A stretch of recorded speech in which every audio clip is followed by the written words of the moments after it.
Vamos a hacer un breve recorrido por las características y la historia de la religión en Roma. Pero antes, conviene hacer una distinción.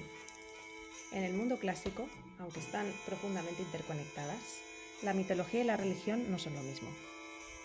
La mitología es un conjunto de narraciones en las que dioses, héroes y humanos interactúan. Su objetivo es explicar el origen del mundo, cosmogonía, de los dioses, teogonía, y de la humanidad, antropogonía, así como el origen de ritos y cultos religiosos. La religión es un sistema de creencias, cultos y prácticas rituales que tienen como principal objetivo satisfacer a la divinidad para, a cambio, obtener protección, buenas cosechas, prosperidad, salud, victorias militares, etc. Estas son algunas de las características de la religión romana. Los romanos no tenían una verdadera mitología. Es cierto que tenían relatos acerca del origen de Roma, como el de Rómulo y Remo. No contaban, sin embargo, con relatos sobre la creación del mundo o de la humanidad, como los griegos, ni tampoco parece que les preocupara la vida en el más allá. Les preocupaba el aquí y el ahora, y temían a las fuerzas divinas, pues eran muy supersticiosos. Tampoco contaban con un libro sagrado con dogmas de fe, como la Biblia o el Corán. Sí tenían infinidad de ritos y cultos, tanto públicos como privados. Un conjunto de dioses ordenados jerárquicamente, politeísmo, encabezados por Júpiter, y el sincretismo religioso, que significa que los romanos toleraron, introdujeron y asimilaron divinidades y cultos etruscos, griegos y orientales. Si bien inicialmente se opusieron al cristianismo, finalmente en el siglo IV el imperio lo adoptó como religión oficial. Ahora vamos a pasar al culto privado, el que hacían en casa.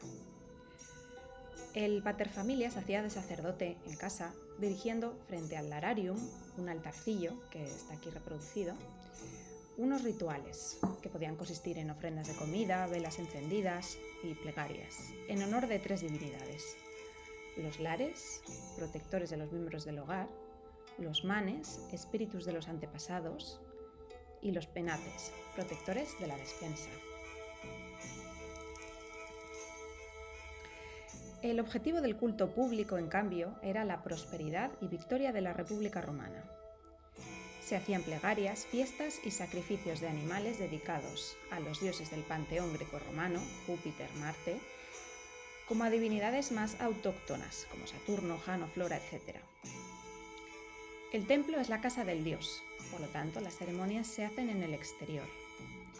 Esta es la reconstrucción del templo de Júpiter Óptimo Máximo en el Capitolio. Estos son algunos de los principales colegios sacerdotales.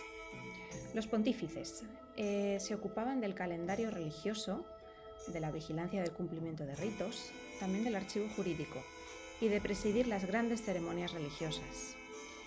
Estaban encabezados por el Pontifex Maximus. Aquí tenemos a Augusto representado como Pontífice Máximo. Este título hoy en día lo ostenta el jefe de la Iglesia Católica, el Papa. Después estaban los flámines, que se ocupaban del culto a las divinidades mayores, Júpiter o Marte. Los augures interpretaban la voluntad de los dioses mediante el vuelo de las aves.